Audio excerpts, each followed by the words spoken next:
భవిష్యత్తులో ఈ nativity, date of birth, లేకుంటే డెత్ సర్టిఫికేట్, అడంగల్ ఇవన్నీ ఉన్నాయి. రేపు 18 నేను ఓపెన్ చేస్తున్నాను.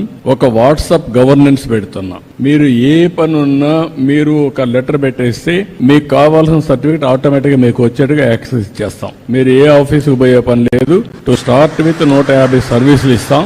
ఆ తర్వాత సర్వీసులు పెంచుకుంటా పోతాం. ఫైనల్ గా ఎక్కడ ఆఫీసుకు పోయే పని లేకుండా మీరు చేస్తా ఉంటే టెక్నాలజీలో నేను దాన్ని కరెక్ట్ చేసుకుని ఆర్టిఫిషియల్ ఇంటెలిజెన్స్ ఒకవేళ రేపు రాబోయే రోజు అది కూడా చేస్తున్నా, వర్కౌట్ చేస్తున్నా, కొంచెం టైం పడుతుంది. మీరు రాయలేకపోతే మాటల్లో చెప్పినా మీ మాటల్ని కరెక్ట్ చేసి ఆర్టిఫిషియల్ ఇంటెలిజెన్స్ ఏ సమస్య దాన్ని కూడా రికార్డ్ చేసి డిపార్ట్మెంట్ కి చెప్పి ఆ పని చేసి మళ్ళా మీకు వాయిస్ లో కావాలంటే వాయిస్, ఆర్ అదర్వైజ్ టెక్స్ట్ లో కావాలంటే టెక్స్ట్, లేకపోతే సర్టిఫికేట్ కావాలంటే సర్టిఫికేట్ ఇచ్చే పరిస్థితి వస్తుంది. అంటే కామన్ మ్యాన్ కూడా టెక్నాలజీ పర్ఫెక్ట్ గా ఉపయోగించుకోవడానికి శ్రీకారం చుడతాం. ఎక్కడ ఇబ్బంది లేకుండా మీకు